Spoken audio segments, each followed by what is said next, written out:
So friends, welcome back to NRI Samay. This is your host Suresh. You might have heard a lot of people complain about how you go to the, you want to participate in the democracy by voting, and you go to the polling booth, you stand on long lines, and when it's your chance, that's when you're told that you're not on the registration list, or the voters registration list rather. And you feel disappointed, you feel dejected, you start losing hope. And, well, one man decided to do something about this.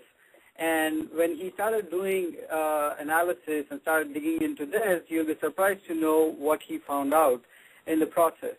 So we'll talk to what we refer to him as the one-man army, Mr. P G Bhatt, who is a retired Navy officer, and now he is working diligently day in and day out in trying to understand why there are so many issues with maintaining these electoral rolls and what can be done, and also providing constructive feedback to the Election Commission of Karnataka. Sir, very warm welcome to the show. Thank you, Suresh, and thanks to all my listeners for sparing us early morning time. Nice to be with you. Thank you, sir. Thank you. So, before we begin, can you tell us a little bit about yourself, your life as a Navy officer? How long did you serve in the Navy? Okay, I spent more than 20 years in the Navy and left prematurely in 1996. Since then, I've been working in the software industry. Even now, I'm associated with some software companies. So I have got a technical background. The Indian Navy gave me opportunities to work on different tasks, ranging from maintenance of weapon systems, tactical analysis, wargaming simulations, some amount of teaching, some software development, and some administration. So kind of jack of all trades, which allowed me to settle well in the software industry. And software development and teaching, these are two of my passions. I see. But that would have been quite a jump for you in terms of your career path, right? Because in the Navy, were you always on the software side as well in the Navy? Because you said you're not right. Always on the software side. A lot of hardware, a lot of embedded systems, a lot of some software, all kind of activities. So, but I was lucky to get a good break in the software industry, and it was smooth. I did not find any strain in transitioning. It was a good experience while in the Navy and a good experience after the Navy too. I see. So you're with this software company ever since you retired? I changed jobs. I took up a job with HCL Payroll Systems initially. Then, along with a friend, founded a company called Object Technology, where I was there for about 8 years. Then I started the Indian operation of Parity Computing Systems. Then currently I'm president of a small software company called Pluma Knowledge Solutions. I see. And definitely you've had very illustrious career with the Navy, and now I think you're jumping leaps and bounds in the software industry as well. So let me ask you this then: what was the trigger behind you trying to understand our electoral roles, and what made you go after the voters registration list? Was there any particular incident that triggered all this, or what was it? Yeah, I shall answer this question in two parts. One about the background, and another the trigger, as you said. Right.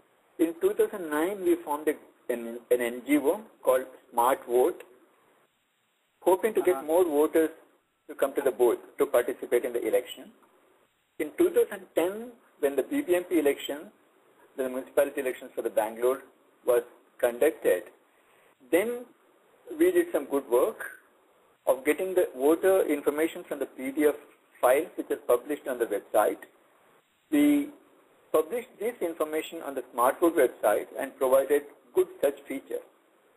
We also set up 2 call centers with about 40 operators for 2 days during the election to help voters find their votes, to find their personal details, to know that somebody is missing or somebody is included, somebody is duplicate. So this gave some feel that the voters list is not in a good shape at all. I see. That was in 2010. Then came the MLC elections conducted in June this year, the graduate constituency for the MLC elections Legislative Council Assembly.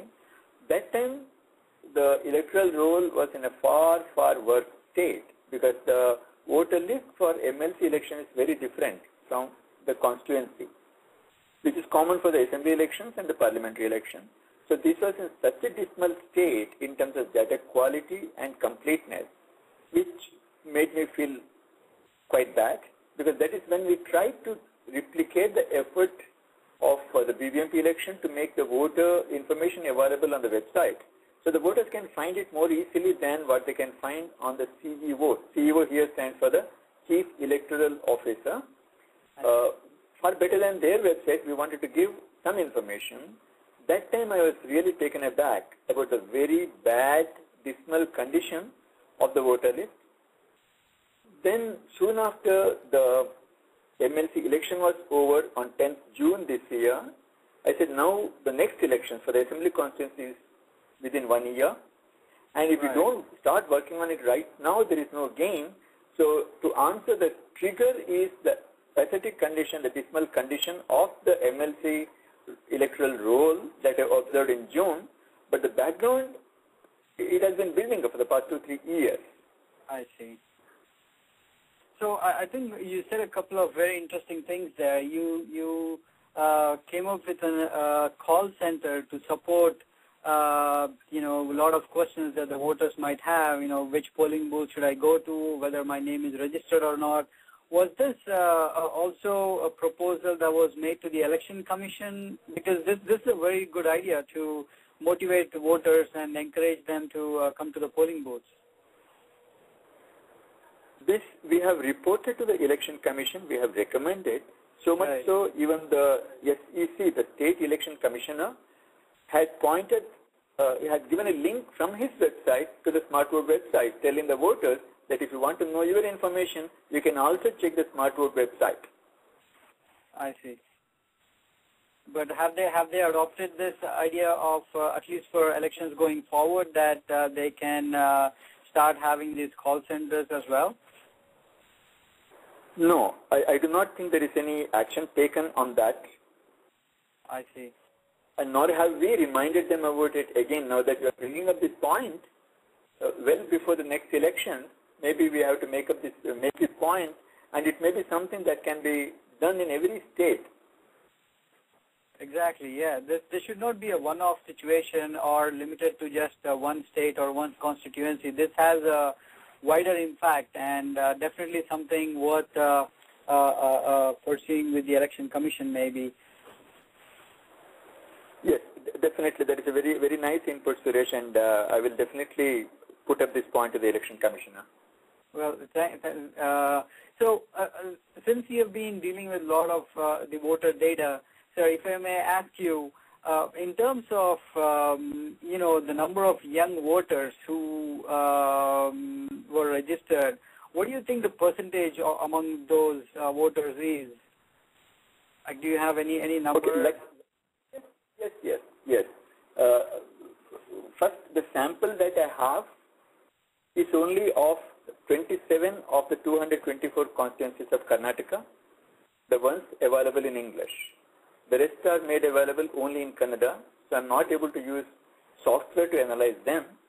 I see. So based on my analysis of close to 60 lakh voters, which is a very good sample, the percentage of voters below the age of 30 or in the age group of 20 to 30, because 18, 19, 20, 18 and 19 is a small percentage, but 20 to 30 and 30 to 40 is this 10-year window if we take.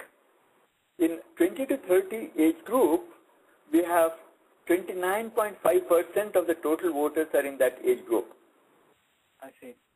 And in the age group of 30 to 40 are about same, 29%, a little lower than that.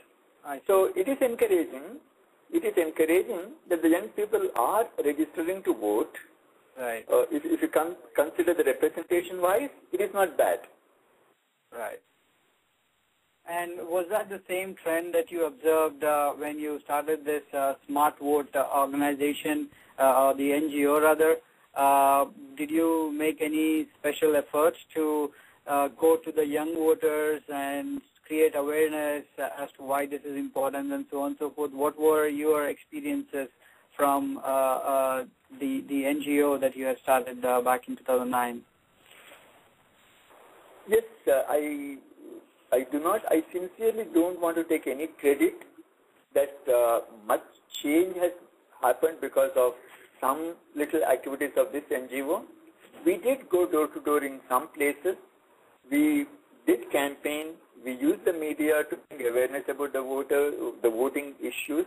But there are organizations which have done far more. The Jagore campaign by the ITC or the Janagraha campaign. There are much bigger teams which have been working for longer periods with a longer reach or broader reach, telling the voters, telling the citizens about the importance of voting. So the activity that Smart Vote has done is far less than what people from Janagraha have done. So there is no much of credit to take. And my personal opinion, without any proof, I do not think the campaign itself has made much of a difference, because if you compare the voting percentage or the voter turnout from 1951 till 2009 for the parliamentary election, the countrywide, there has not been much of a change. Right. It is on an average around 50%. So this campaign of 2, 3, 4 years that Janagraha has been making, I do not see much of an impact because of that campaign itself. In pockets maybe, but if you consider it at a macro level, it hasn't made enough impact.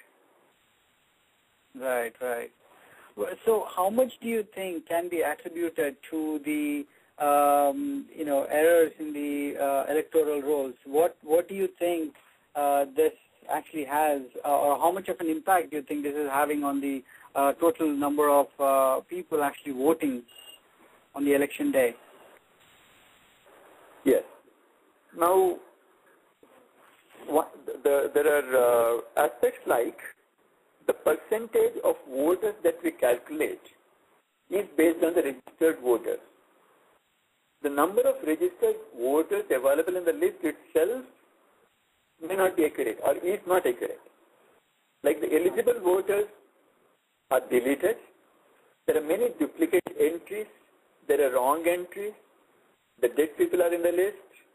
So when the basis itself is incorrect or the voter list are bloated, when we expect about 50 lakh voters and if you can 60 lakh voters, then it's a percentage of 69 lakh in the PPMT, when the official figures or the statistics should have shown about 50, 55 lakh voters. Now when you got 70 lakh voters, then the percentage that you take itself is not correct, because the basis is wrong.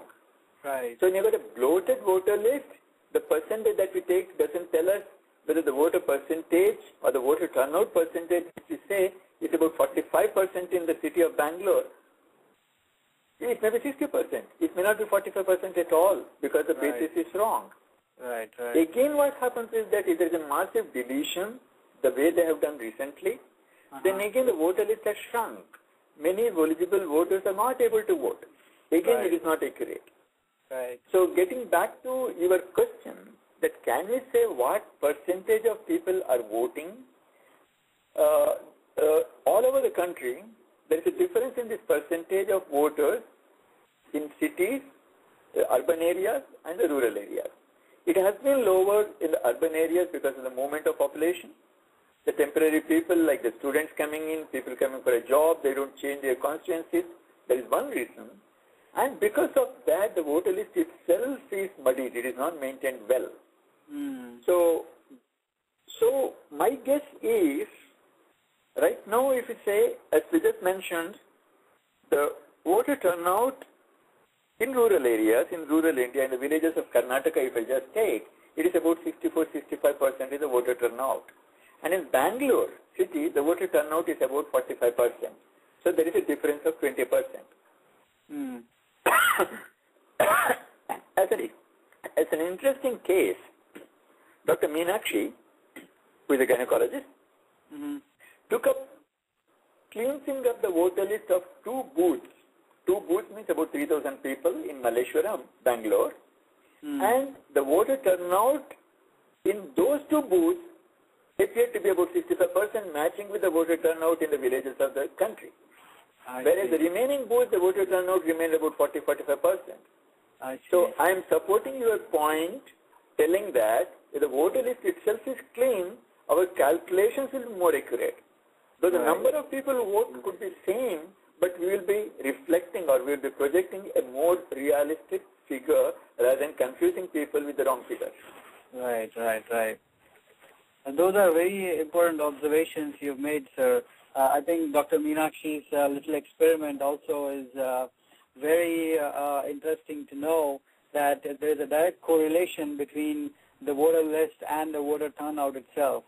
I wish the Election Commission really pays attention to your work and your observations and your constructive feedback. Going back to the sorry state of affairs when it comes to the electoral rolls, what do you think are some of the main reasons why it is in such a sad state? Like, is it because the systems that we are using don't have the necessary controls, checks and balances, or most of them are manual errors? What is that that's impacting the electoral rolls? To answer in one sentence, it is a carelessness of the authorities who are given this responsibility of maintaining this voter list. That is in nutshell, which I am telling in the beginning. Now, we use software to maintain this voter list. And if you have got a software and then telling that there are manual errors, it is not acceptable. Right. Because the software should be able to track if there is any manual error to a great extent. So then if the manual errors ceasing, we can do sample checks and again find the patterns of errors, improve the software to correct it. So to say that this is because the manual error itself is an escape path. Right. The simple common sense validation checks could reduce many errors. And all of us understand that the voting age in the country is 18 minimum. And when we find thousands of people at the age 0 and thousands of people with age between 1 and 17, a simple schoolboy would do better software validation when the data entry happens. So we can't say it's a manual error which has seeped in, which has spoiled the quality of the list. Right. And there is already a schema promulgated by the Election Commission for all the states of the country, how the database should be maintained, what validation checks should be done. Now, they are flouted. For example, there is a 3-character code per constituency. So if there are 27 constituencies of Bangalore city, I expect to see 27 codes for the 27 constituencies. Right. So some up and down, instead of 27, it may be 54. But there are 718 codes that are used in 27 constituencies. This clearly shows there is no data validation of any nature.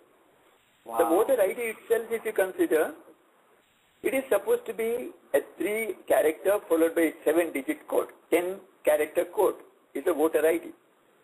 And voter ID is like a primary key. Without a voter ID, how do you prove the ID? How do you say there is a duplication?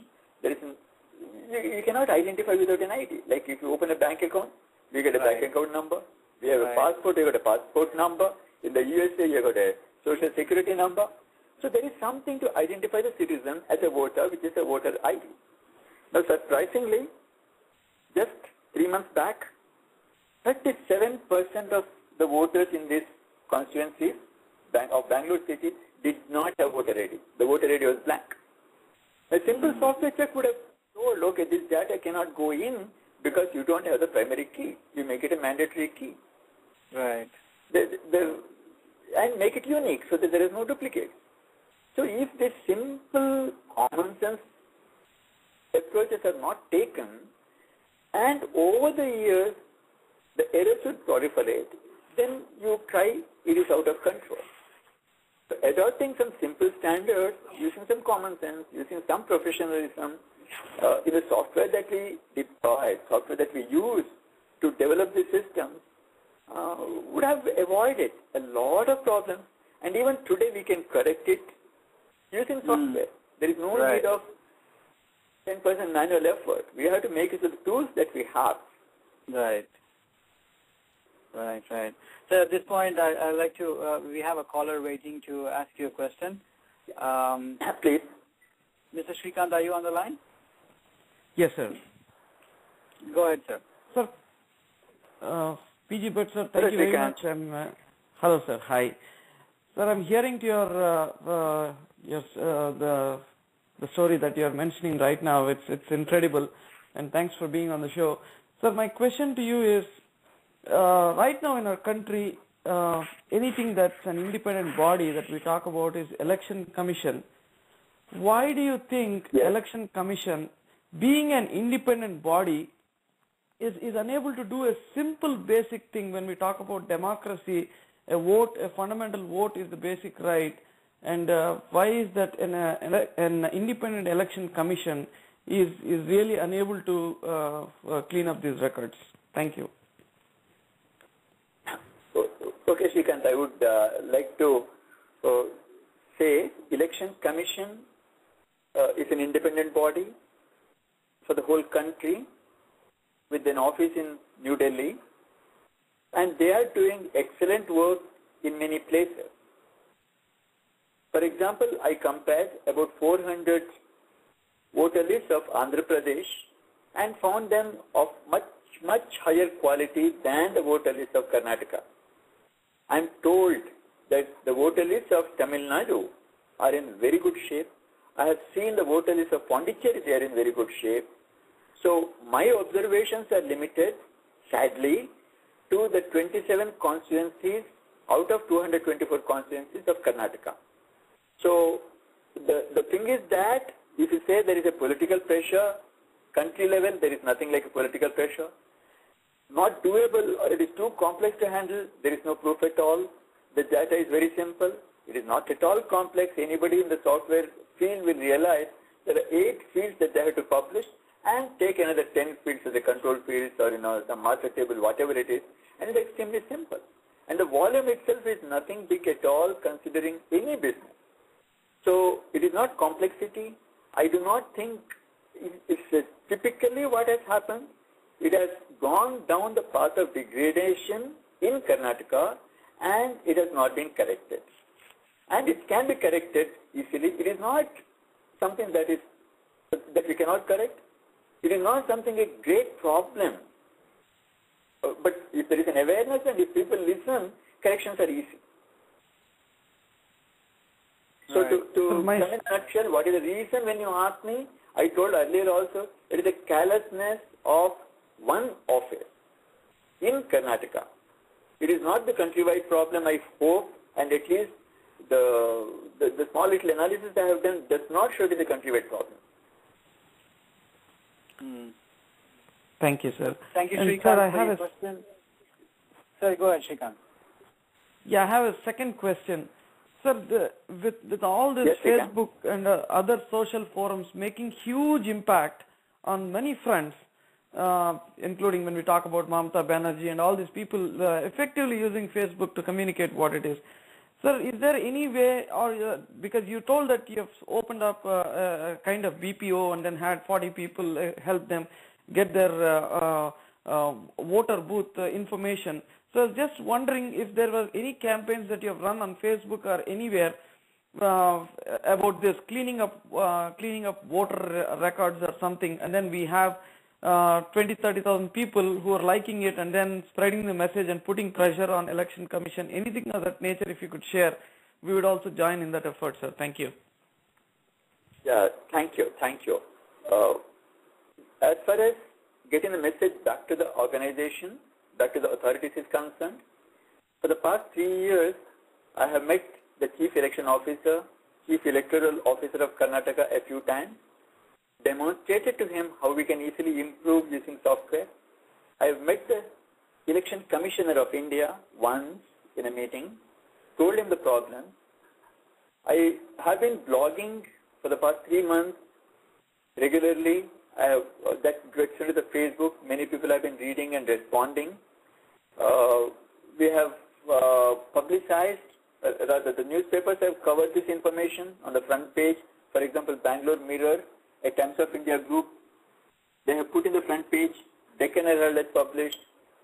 Just a few days ago, there is an hour-long show on TV. So public awareness, reaching out to the authorities directly by email, in person, by official letter, by approaching through the media, these things have been done. So if you say as a campaign kind of thing, we did not make any signature campaign kind of thing. We did not go with any special appeal of that kind of thing. But the authorities are well aware, right from the Election Commissioner in Delhi to the Chief Electoral Officer in Bangalore, that people are aware of the problem and we are giving solutions. We want to participate in the solution. That they are aware of. I see. So, Shrikant, do you have any more follow-ups, sir? All right, I think Shrikant got dropped off, but thank you, Shrikant, for your questions, and thank you, sir, for taking those questions and answering. I think Shrikant brought up an interesting point also. I think the earlier question that you're trying to answer, you've been, from your side, you've been doing everything to get the attention of the Election Commission. You've met the Election Commissioner, or Election Commissioner of India as well. But I think the sustained campaign also might be another alternative to sort of, write letters to the Election Commission or do some other online sort of campaigns and create massive awareness. So thanks, Shrikant, for that point. So going back to the data that you were referring to earlier, when you said it's simple common sense and simple structures to be implemented, and with some professionalism we can get the data back and we can make sure the voter registration list is accurate. This software that has been built, if you don't mind, which software company is responsible for maintaining this data? Again, if you cannot name it, that's fine. But I think no, there is it is an open thing, because in the website of the Chief Electoral Officer, I see. It is a CMC, which says hosted by CMC. I see. Computer Maintenance Corporation. Right. It's an ISO 9000 CMM level 5 company, group of Tata, TCS. It's a TCS group company with a standing of about 40 years. Right. So have there been any pressure put on CMC as well, sir, because of all the work that you have done? Was there any pressure applied on CMC, or were they held accountable for the quality of the software that they have delivered? Officially, I do not know, but personally I tried for 4 continuous days to get across to somebody from CMC. At last I got to one person who said he was responsible for this software, who was responsible for maintaining this. But when I told him about the pathetic state of the gadget, first reaction was denial, telling that no, everything is perfect, there is nothing wrong. When I started showing him the errors, then he said, talk to the CEO, Chief Electoral Officer, we have nothing to do with it, and our data is fine, and we have done whatever the CEO has accepted. So they were not owning up the responsibility. Further to that, they do not give any email ID on their site. They do not give the phone numbers of any individual. When you call the exchange, I'm not able to get across to anybody after that. A couple of email IDs that I found for the feedback, I sent emails to them. There is no response. I see. So this is a gross violation of whatever contract the Election Commission has had with CMC, because if you don't deliver the software with a reasonable level of quality, then I think they are liable for all the, all this, and they can easily be taken to the court, no? The point is that the only way a public can take them to court is by a public interest litigation. Now, the public interest litigation, the person responsible, the person who is authorized to maintain this list is the chief electoral officer. So we can ask him why the list is not properly maintained. And the CMC is a contractor with him. So asking CMC directly for a person, I may not have authority because they are not accountable to the public. They are accountable only to the chief electoral officer, as I understand. And even when I spoke to the lawyers, telling that, okay, CMC says they are maintaining this website, can't we take them? Can't we make them answerable? He said, no, he is answerable to the chief electoral officer, but not to the public. Though they say CMC maintains this site. So because a lawyer, a well-established, a well-respected lawyer told me this, I did not pursue it later. Right. So again, going back to the voters list, is there anything that you think the voters themselves could have done to ensure that their information is properly registered with the Election Commission, or do you think it's too much to ask the voter because they've already done what they have to in terms of registering for the elections? Absolutely, Suresh. We can do as voters.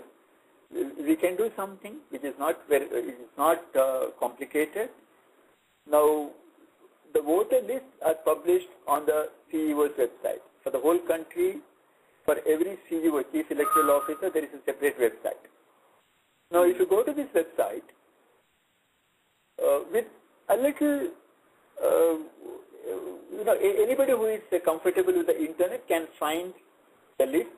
With some effort, can find his or her name. If I have to find names of lakhs of people, it may require more understanding.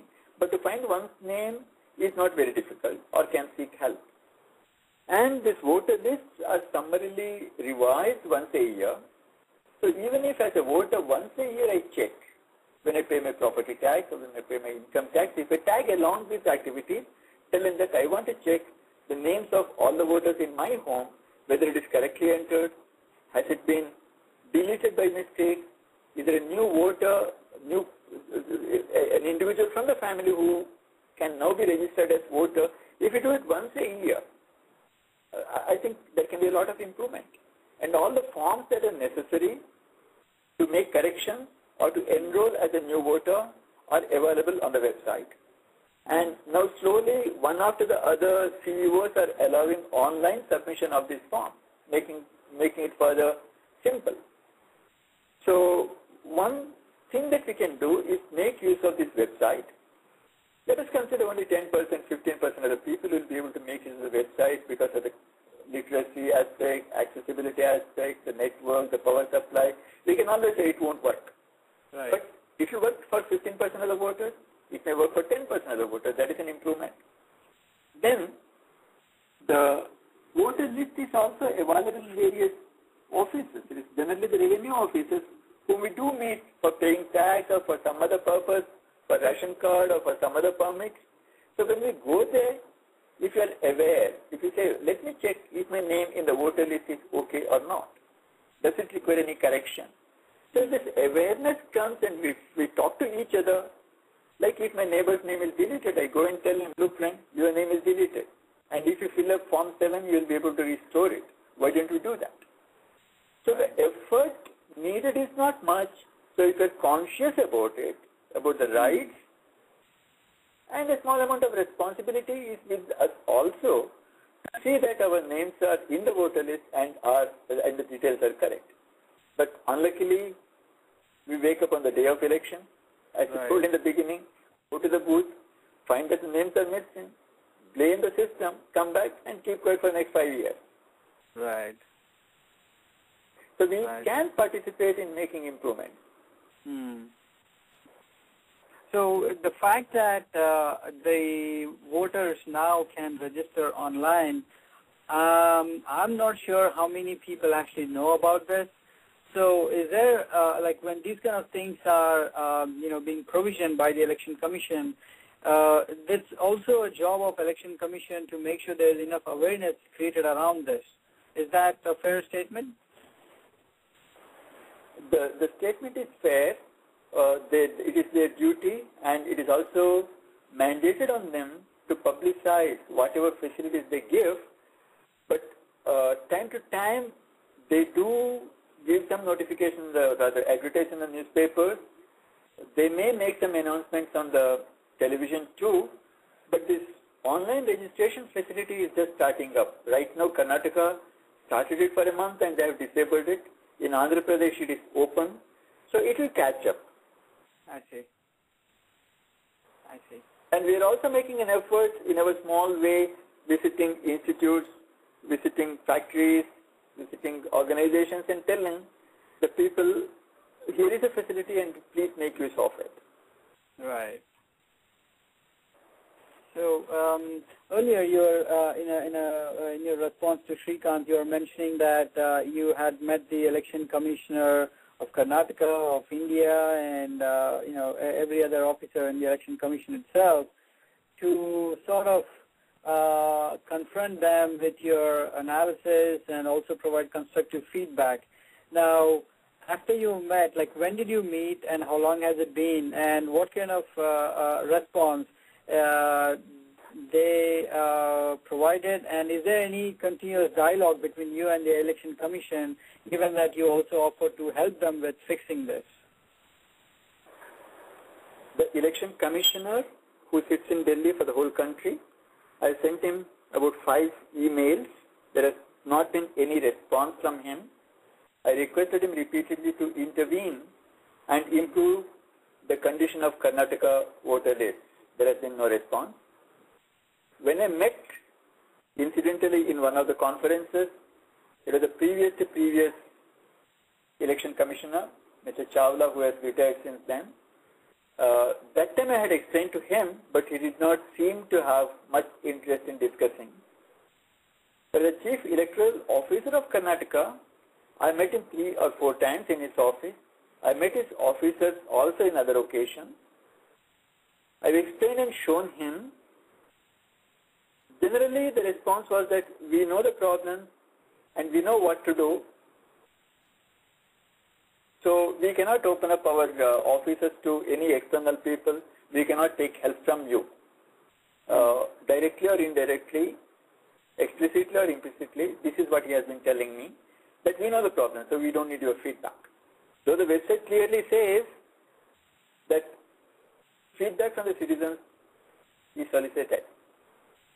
In addition to that, I have written about 25 emails to the Chief Electoral Officer for the past 3 months since I started working intensively on this problem. Out of the 25 emails, he has answered to 2. In one, he avoided the blame, telling that it is not my responsibility. In another, he said he would get back to me in 15 days, which he did a month ago, and he hasn't got back to me. So, and when I call up, I speak to his officer sometimes. I try to talk to him also. Quite often I don't get across to him. But even if I talk, the general answer is that, okay, we are doing the needful, or we are too busy now with something else. We will take up when time comes, when possible. I see. So there hasn't been much of a response from the Election Commission office of Karnataka. There is only one small change that he has implemented based on my feedback about the search facilities, which would have taken 2 minutes to implement. That's all. The response I got was only that, and after that there has been no response in words or in action. I see. Sir, I think Shrikant has another question he wants to ask you. Shrikant, are you there? Yes, sir. I'm back again. Sir, Bhattji, I was listening to that you mentioned that TCS or actually Tata, which is CMC is handling Tata. TCS is the one which is handling CMC right now after the rollover. and it's baffling to listen that a private organization is maintaining the data, and the election commission tells you that they can't take help from independent bodies like you. How is the authenticity of this database, which is maintained by private parties, which is controlling democracy, can be believed right now? This is baffling. Of course, I am also a non-responsive citizen, but after listening to your show, it's ripping my brain like crazy. So, can you explain me private parties maintaining the electoral base and then having people with ages of 120 years and 200 years makes no sense to me. Where are we heading? Shrikant, my response would be like this. The private participation, I think, is necessary, and giving contract to private parties, like the weapons are manufactured by the private parties. Our nuclear stations may be maintained by private parties. The call centers of the government may be maintained by the private parties.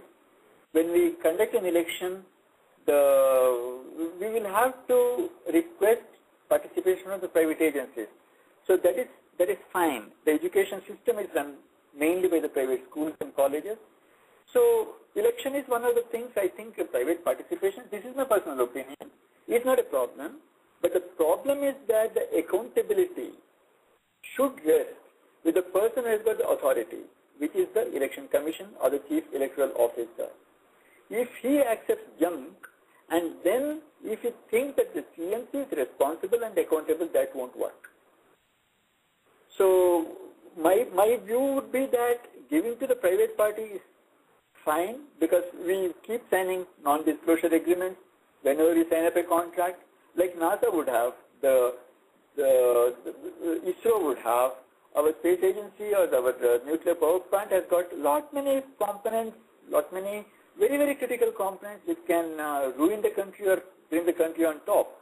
The private participation is common, and I think that is desirable, and that is the way to go. But the stringent quality control or the quality consciousness, if that is lost by the chief electoral officer, this is the result. So this is my view. Of course, CMC should have been far more professional with just because the chief electoral officer accepts trash, accepts garbage. It doesn't mean that he keeps supplying garbage, because they lose their respect as the professional organization. So the boards are responsible, but the accountability still continues to be with the chief electoral officer. That is my view. Yeah, you're absolutely right, sir. In a positive sense, your message is definitely taken. But being a database wherein one query will change the fate of a candidate, and that when we are hearing about Chidambaram's story still going in the courts, saying that his victory is not valid. So this is little concerning. But as you said, without private participation and having 1.2 billion population, it's impossible to handle these sort of big things. I get your point, sir. Thank you very much, Bhattji, again. Thank you, Shrikant.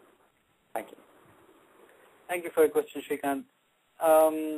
So, sir, again, the media coverage that you just briefly touched upon, you had a front page coverage on the Bangalore Mirror, and then Times of India, and also a 1-hour show.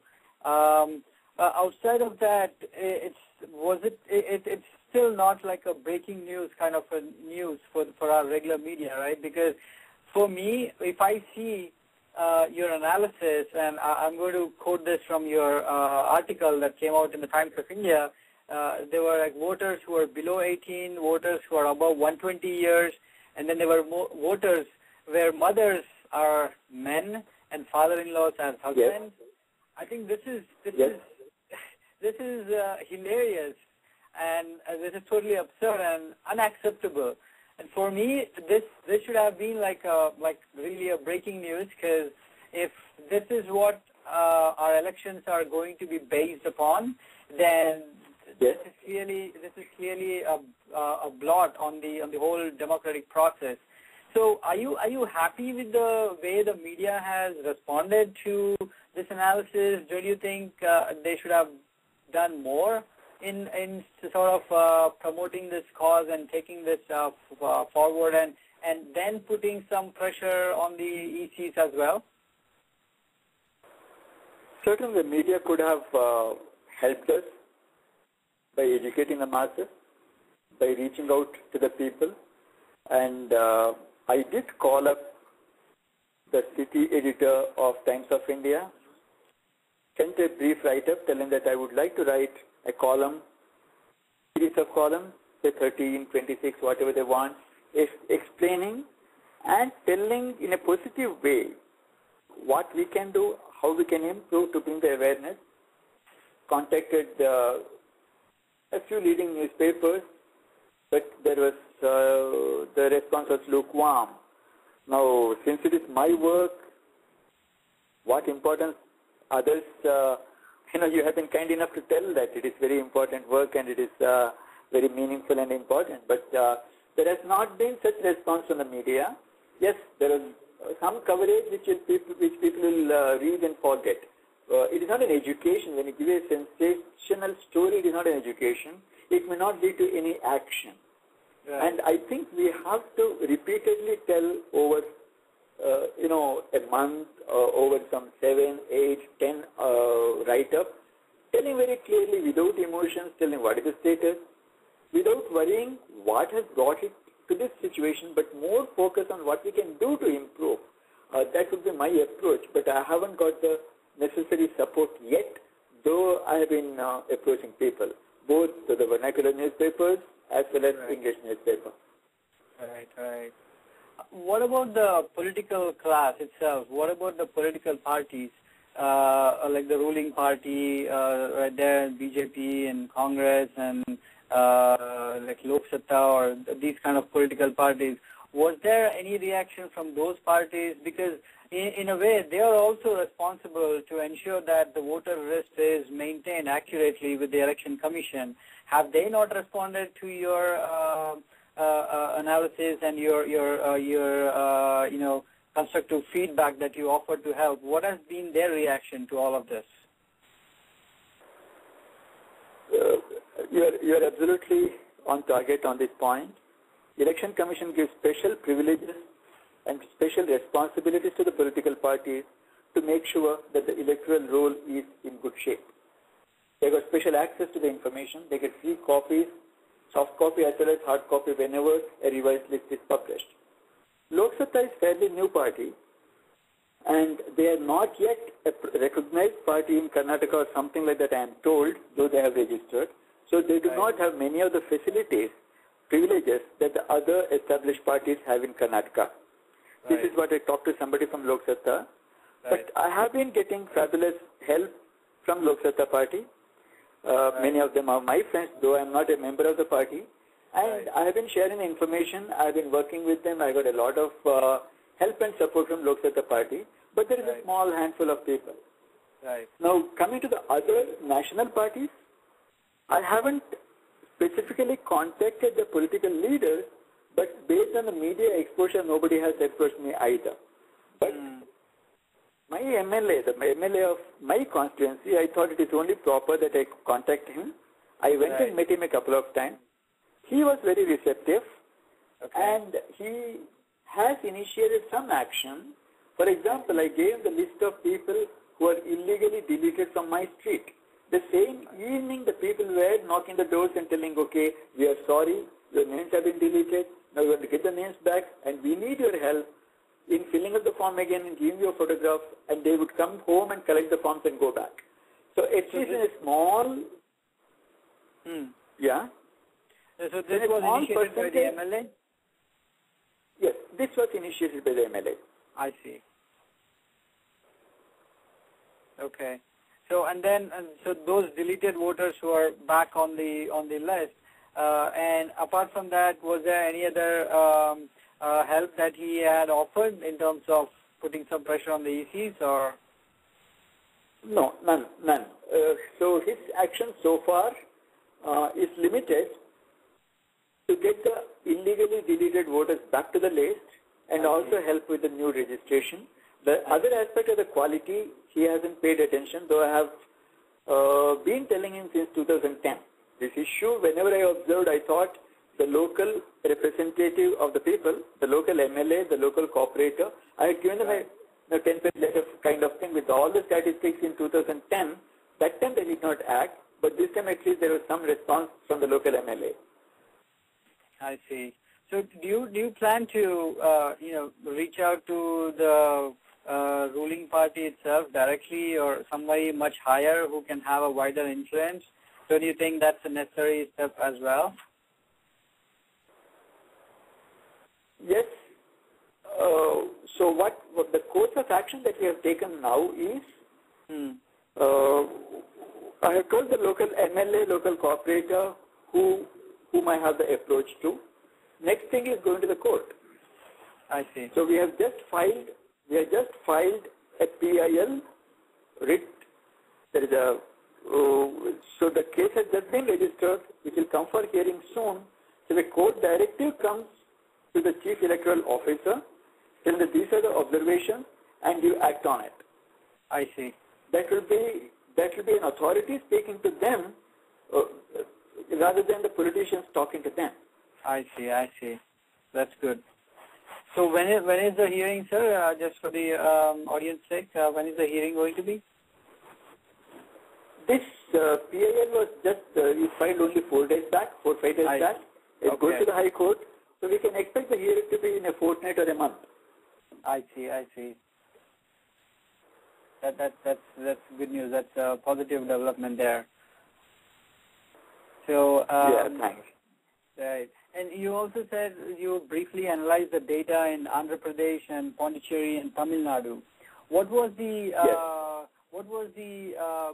number of voters list that you actually analyzed? Like how many number of constituencies? Do you have that kind of information handy with you? No, I can tell from my memory. Okay. I analyzed the first thing I can analyze. I wanted to analyze only a city constituency because in Karnataka I am analyzing Bangalore. So I took up one constituency number 44, I think. I don't remember the name of the constituency of Andhra Pradesh in Hyderabad. And about 1.5 lakh voters would have been there. I see. And the same process I followed. I had to change the parser because the formatting of the PDF file was a little different. But with a little tweaking to the software that I use to analyze Karnataka electoral, I could do for Andhra also. As I mentioned earlier, I found it to be in a far better shape in terms of the data quality, the completeness, or the duplicate entry. In the whole 1.5 lakh voters, I could find one duplicate entry. Wow. Whereas in Karnataka, in no time I can show you 1,000 duplicates, no problem. And the blank entries, I could not find a single record where the name was blank or voter ID was blank or the name, the relatives' names were blank. It was a pleasant feeling for me, telling, yes, this can be done. It is simple, but it's not even the will, it is not even the desire. If somebody is a little conscious about the duties and the obligations, I think it is simple. Right. So was this also maintained by CMC, even for Andhra Pradesh, or was it a different company? Not by CMC. Each CEO has got a separate website. I see. Now, Andhra website I can check up probably, and as I remember, it was not even mentioned on the website who maintained it. I see. Okay, but definitely we have an example in Andhra Pradesh constituency where they have a better quality system, which and you said out of the 1.5 lakh voters, you found like only one duplicate. Yes. Right. And the website does not mention who is maintaining it. It doesn't mention. And what else? Right. So okay, that's at least positive development there, and you're clearly saying that it's not across the board, across the country that we are seeing this pattern, but we wherever we are seeing, they are very grossly neglected, and the situation is really bad.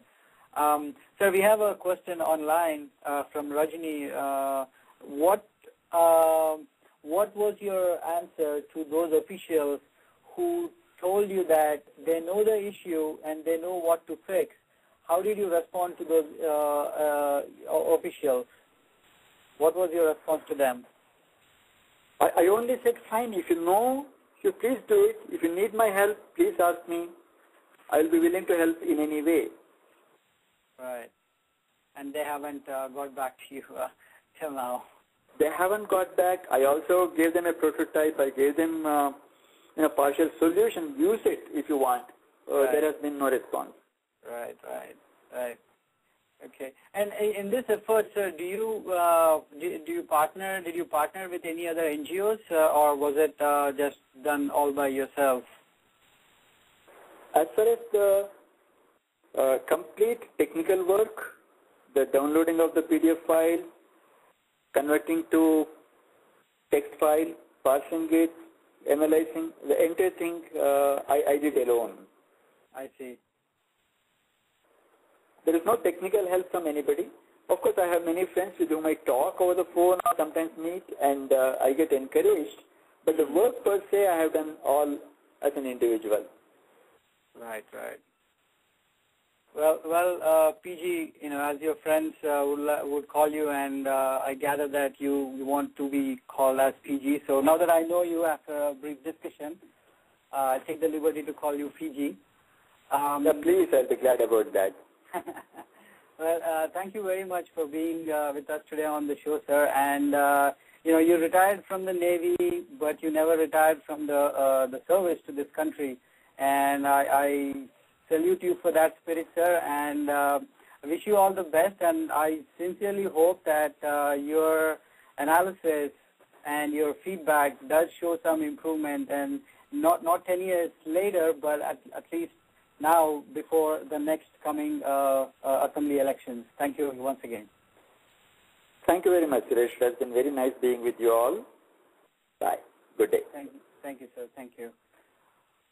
Well, friends, we'll be back tomorrow again, same time, with yet another exciting show, the FDI Face-Off, with Arvind Singh, who is the president of National Street Vendors Association, and Ashwin Mahesh, the Lok Satta National Committee member. So tune in tomorrow, same time, Sunday. Don't miss the show. Thank you. This is your host, Suresh, signing off.